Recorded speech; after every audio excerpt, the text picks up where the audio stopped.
Go away, you useless wife who can't even do chores. I sat on the floor, feeling small and insulted, while my mother-in-law stared at me angrily. We don't need you. You always look sad. You're just a burden. My sister-in-law, who never helped at home, said mean things. Wait a second, Morris. Your mom and sister are being too mean. I tried to say, but before I could finish, even my husband Mauricio looked disappointed in me. My mom and sister are right. I don't need a wife who can't do chores and work. I have a young girl who helps part-time and is much better. Pack your things and leave, Mauricio said firmly. All three of them kept saying hurtful things, calling me a bad wife. I clenched my fists, feeling angry. After using me all this time, how could they be so mean? Just you wait. I'll make sure you all get what's coming to you. But I looked at the three of them and said without changing my expression, fine, I'll leave. The family that's been putting everything on me will see what happens next. My name's Eleanor. I'm 32 and a working wife. Nowadays, many women work after getting married. And I've kept working at the same company I joined after finishing college because I enjoy it. One morning, while I was getting ready for work, Mauricio asked me, "Hey Eleanor, can you handle this? Tax season is coming." And he handed me a bunch of receipts and invoices. Again, you should handle the shop's accounting. Mauricio avoided eye contact. You know I'm better at it, so please. I married Mauricio 5 years ago. He used to work at a restaurant where I'd sometimes go. After a few dates, we decided to get married. Now, Mauricio has his own cafe, but he leaves all the boring tasks like buying things and accounting to me. As I headed out the door, my mother-in-law said, "Eleanor, I want Chinese food tonight. Can you get the ingredients?" "No, you can do it when you get back. Also, Vivian and the kids are coming this weekend. Make sure you cook something they'll like," I reluctantly replied before leaving the house. When we got married, I wanted to live just with Mauricio, but he said we should live with his mom because he was worried about her being alone. So we moved to his big family house. My mother-in-law isn't good at cleaning, and the place was a mess when we moved in. She gets money from her pension but spends most of it eating out because she doesn't like cooking. Mauricio always says that housework is a woman's job, so even though I work too, I have to do all the chores for everyone in the family. On top of that, my sister-in-law, Vivian, who moved out after getting married, often comes back home with her kids. When she's here, I have even more work to do. This morning, when I heard she's coming back this weekend, I thought, oh no, not again. And then the dreaded weekend comes. I'd love to relax on my days off from work, but instead, I have to take care of Vivian's kids and cook while rushing around. Vivian drops a big news on me. "Eleanor, by the way, I'm getting divorced and moving back here with the kids next month. Just so you know." "What? Are you serious? Not a problem with that." No, that must be hard for you. When are you moving back?" "As soon as I can." My sister-in-law is coming home with her kids. At first, I'm surprised, but then I think it might be good because Vivian used to be a housewife, so she might help with the chores. That would make my life easier. Even though we're not very close, I hope for less work and go on with my days. But I quickly realized I was wrong.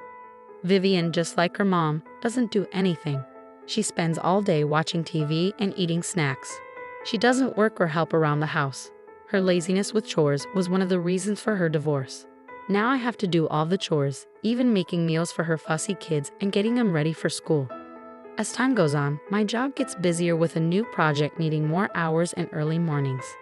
The house gets messier and messier. Coming home to a messy house is really disappointing, but everyone keeps asking, "When's dinner?" Or saying, "You're so slow." To make things worse, Vivian and my mother-in-law start making rude comments. "Eleanor, the laundry is piling up. Just because you work doesn't mean you can be lazy." But I'm busy too. When I try to explain, Vivian interrupts, talking back to your mother-in-law. "You're so brave, Eleanor, and you've been buying all the meals. That's not good for the kids. If you're home, can't you help a little?" What are you saying? Mauricio owns a business. You don't have to work. You're just selfish. So be a perfect wife. I couldn't believe it, and they acted like it was normal. That night, I was so mad I could burst. So I talked to Mauricio. "I'm busy with work, and neither your mom nor your sister is helping with the chores. Are you saying bad things about my mom and sister Eleanor?" Mauricio looked at me angrily. I said surprised, "No, that's not it. But I can't do all the chores alone." Could you help me a bit? I'm busy with my business. You might not get it because you have an easy job in an office, but running a business is tough. And isn't housework a wife's job? Don't expect me to help. Are you serious? Mauricio just goes to sleep, leaving me upset. But then I get an idea. I think of something good. I quickly grab my phone and order some things online before going to bed. A few days later, a bunch of new gadgets arrive. A machine that washes and dries clothes, a robot that cleans, and kitchen tools that cook by themselves. If no one's going to help me, I'll use these gadgets to make my chores easier. While the delivery guys bring in the new washer, my mother-in-law and sister-in-law arrive. You bought a new washer without asking. The old one still works. But it's old, and this will make laundry faster and easier, I argue.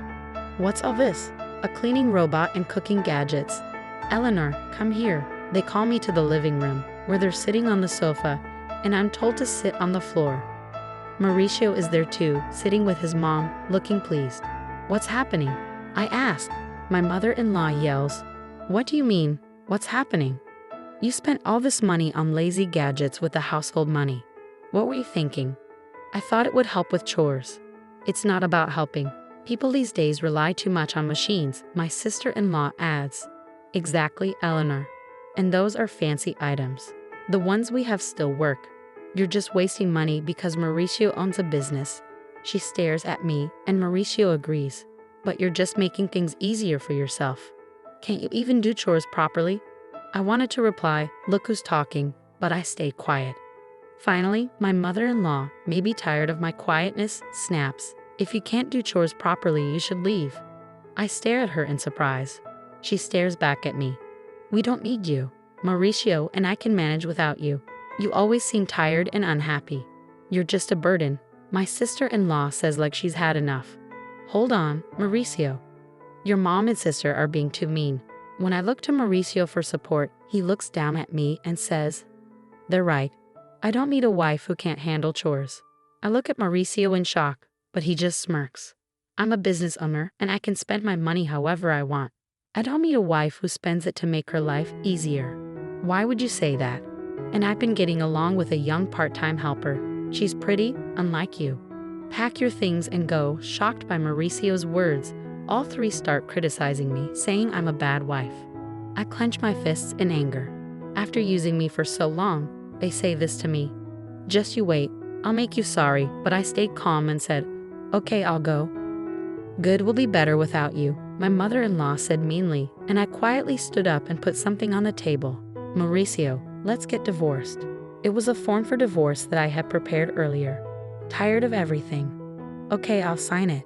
But don't regret it later. Mauricio signed the papers, and I packed my bags and moved to a temporary apartment the same day. No one said goodbye to me. I handed in the divorce papers at City Hall and rented a new place. At the same time, I accepted a promotion at work that I had been turning down because of housework, and I became a department head. I was able to move forward in my career, which I had almost given up on, and I focused more and more on my job.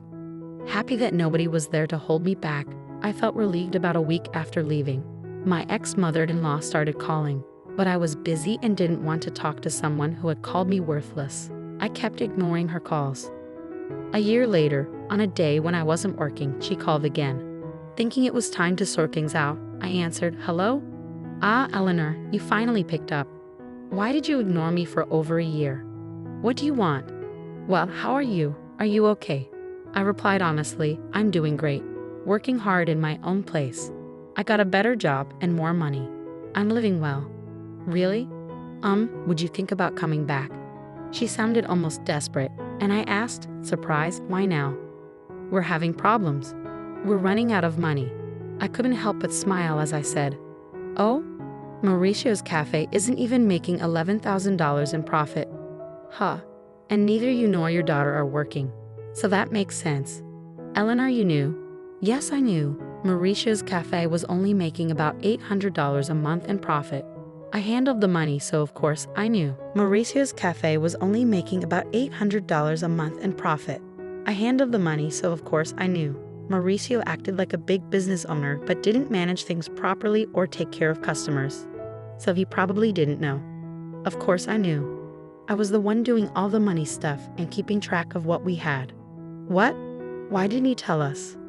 I didn't know you were a big manager at a company and giving so much money for us to live. Yeah, I was giving over $3,000 every month. That's how we all managed.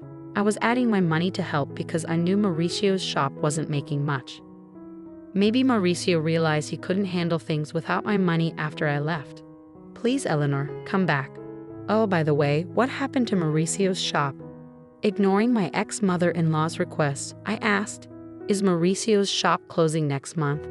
Even the part-time helper left him. It's not surprising with such bad management, he can't run a business. And he's too proud to do what he needs to do. No woman would want to be with a man like that. I laughed, and my ex-mother-in-law didn't know what to say. Can we finish? I'm busy, she quickly said. Also, the house has been a mess since you left. She said the house was a mess because no one was cleaning. The house was messy. Nobody was cooking, so they had to buy meals, and they couldn't even buy a new washing machine. It would have been nice if you left those machines, ex-mother-in-law says. What are you saying? Those lazy machines?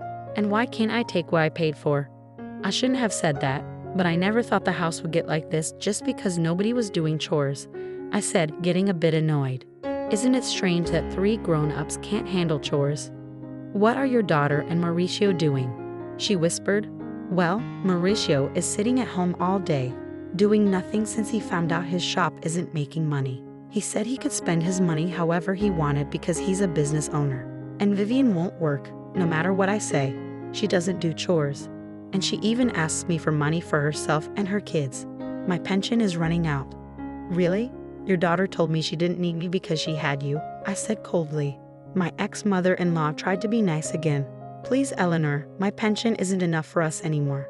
I don't want to go back to that house. Your children are quite the freeloaders, aren't they? She didn't know what to say. As I was about to end the call, she kept talking. Eleanor will change. Please come back. Let's all be happy together again. Sure, be happy with a useless wife, I interrupted, and she struggled with her words but kept begging. I'm sorry for what I said. We're family. Help us. We can't even pay the taxes for the house. We'll have to sell it. I don't have to help you, and I don't want to. Figure it out yourselves. Goodbye from your useless wife. I hung up and blocked her number, ignoring her cries. Sipping my coffee in my tidy apartment, I chuckled.